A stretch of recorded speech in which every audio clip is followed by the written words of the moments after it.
I think the reach that Gibraltar has and the relationships that we have been able to build, that I've been able to build with politicians on both sides of the partisan divide in the United Kingdom, and indeed in politicians on the Brexit divide, on all sides of the Brexit divide, I think is a credit to the work that we have done, and indeed a huge advantage for Gibraltar as we go into this, I think, final endgame of the Brexit process. But I think it would be unfair to say that just Brexit gave us that. I think I had a very good relationship also with David Cameron.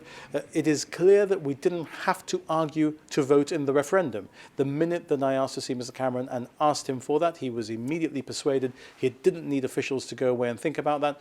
I think if you understand where a British government is going and you're able to say, look, these are the things that I differ with on you, these are the things on which we agree, and this is the partnership that we can build, that is the right way to take Gibraltar's relationship forward with our strongest and only real friend in the world, although it's a friendship that sometimes is not as rich as it can be. But I think for now, we're in a good place. You met the outgoing Prime Minister Theresa May as well as her successor, although we don't know yet whether it'll be Boris Johnson or Jeremy Hunt. You must have discussed the no deal that they're contemplating and how damaging you think that might be for Gibraltar. Well, I think it's hugely important, though, to reflect on the fact that Theresa May has been a stalwart supporter of Gibraltar. This last meeting with her wasn't just a chance to say goodbye and reflect on that. There were real issues in business to discuss. But both Jeremy Hunt and Boris Johnson have been good and close friends of the government of Gibraltar and of Gibraltar and its people, both in the capacities as Foreign Secretary, in other words, the great office of state that has the most contact with Gibraltar. So both of them deeply understand what it can be like when we have problems with the Europeans, what it can be like when we have problems with the Spanish, which might come up whether or not we have Brexit issues. And I think, therefore, we're in good grounds to have an incumbent at number 10 who understands this issue from the inside out. This will not be a Prime Minister that will need to be advised by her Foreign Secretary or by her officials of what Gibraltar issues are like. This will be a Prime Minister, whether it's Mr Johnson or Mr Hunt, who will have had experience themselves of having to deal with Gibraltar issues, of knowing the Chief Minister of Gibraltar, of having defended Gibraltar issues internationally at the Foreign Affairs Council of the European Union. Whether we're in the EU or out of the EU, that'll be extraordinarily valuable experience. And I think, therefore, we will have not just a friend at number 10, but also more of an expert than we might have had before. Yet someone who is contemplating a no-deal Brexit, which you have said would be very challenging for Gibraltar. Well, indeed, and look, if you look at the politics of no deal, just to understand why we positioned ourselves how we did, isn't it quite fascinating to see that a poll of members of the Conservative Party, that is to say, those who are voting for the next Prime Minister, has indicated that 63% of them think that a no-deal Brexit is preferable even to ensuring that Scotland remains in the United Kingdom. In other words, 63% of people are prepared to see Scotland go, and indeed see Northern Ireland go, as long as a Brexit is delivered, hard or otherwise.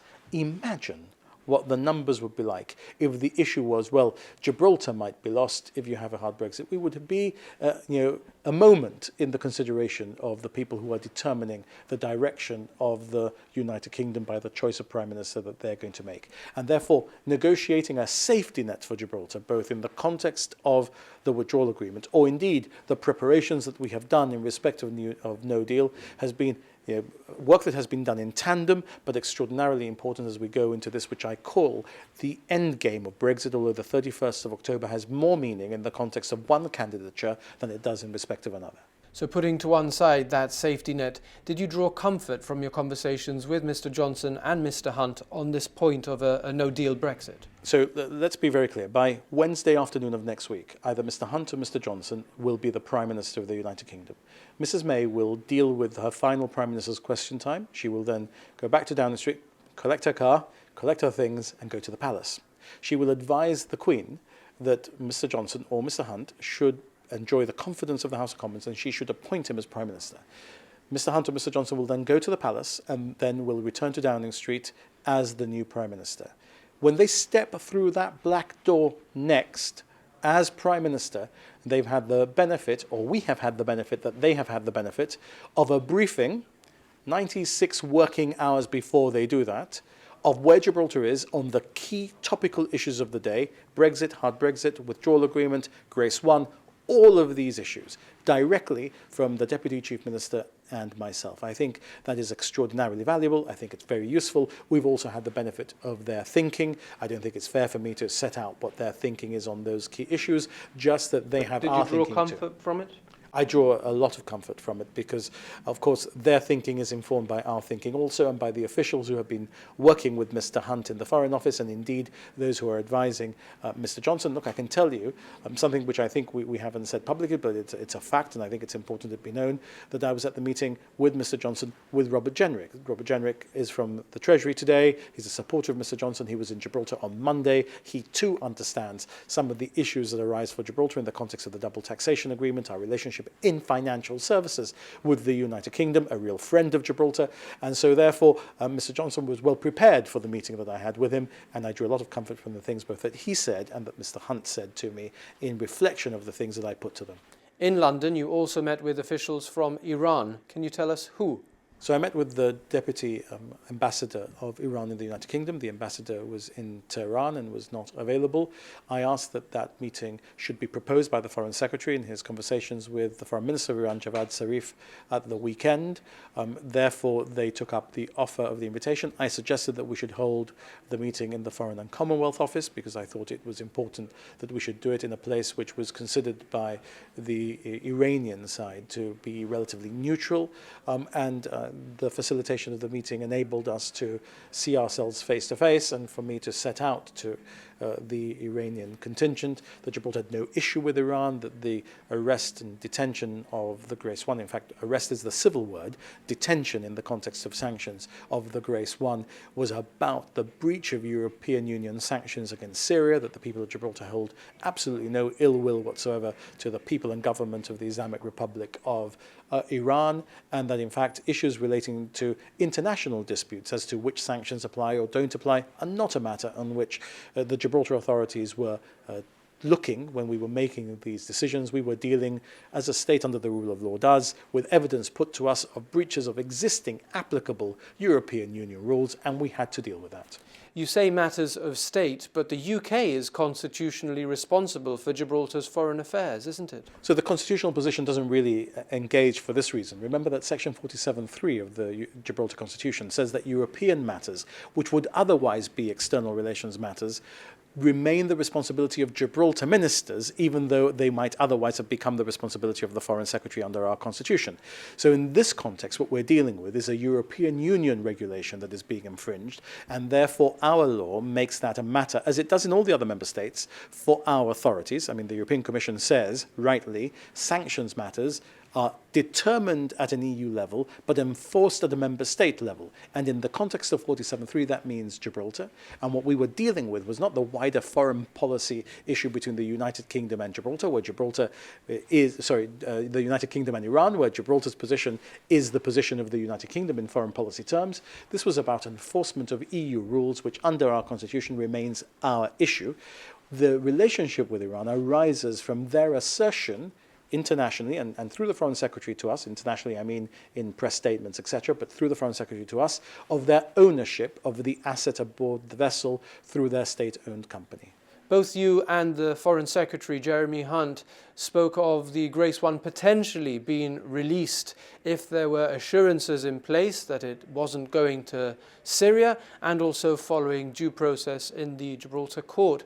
But in a way, both statements seemed to preempt that process in the Supreme Court. Well, not at all, in the sense that the Supreme Court is determining what the vessel was doing, not what the vessel is going to do in the future. There are different applications that will have to be made by the Attorney General in respect of what happens to the asset. But the issue before the court set out in our sanctions regulations relates to what the vessel was doing. And we're not making any assertions in that respect because that's a matter entirely for the court.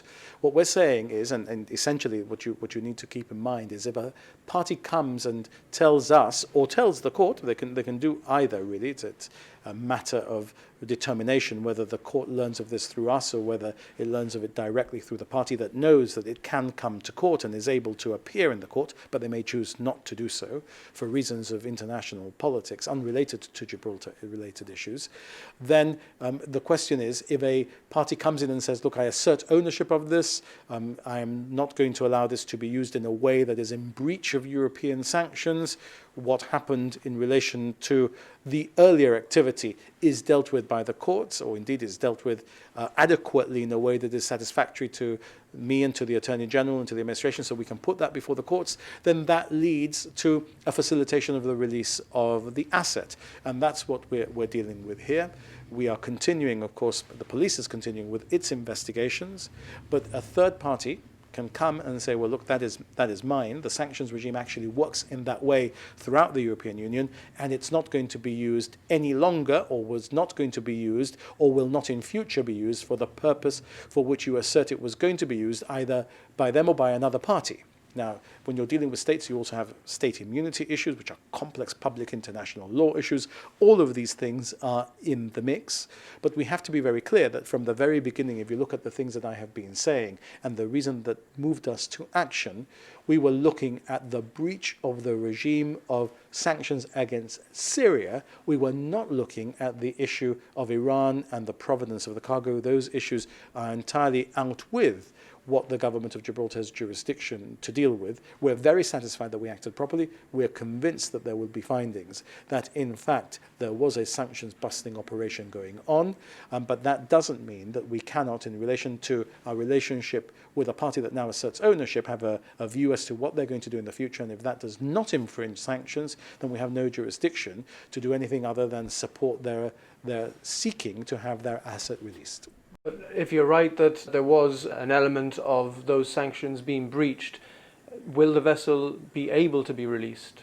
It can be released to a party that was not a party involved in the busting of those sanctions, or indeed the very complex area of whether or not there are state immunity issues involved. Look, let's be very clear. I'm not going to reveal any secrets. You can look this up for yourself. The state of Iran has a different attitude to the state of Syria than European states have. They have diplomatic relations and they have a relationship which they're perfectly entitled to pursue, and the government of Gibraltar, or indeed any other government in the world, cannot, other than by diplomatic persuasion, require them to have or not have diplomatic relations. That's a matter entirely for them. But what they cannot do is to come into Gibraltar territorial waters and be part of that operation.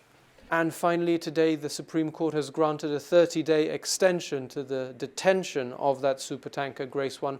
Have you got any comment? So I'm advised that the Attorney General, on his application this morning for the continued detention for 30 days, has had an order of the Supreme Court to continue the detention for another 30 days. Of course, there is the ability to apply to the court for earlier release of the assets should it become necessary and the court be persuaded to do so, or indeed there is the ability to apply for a further extension at the end of that period.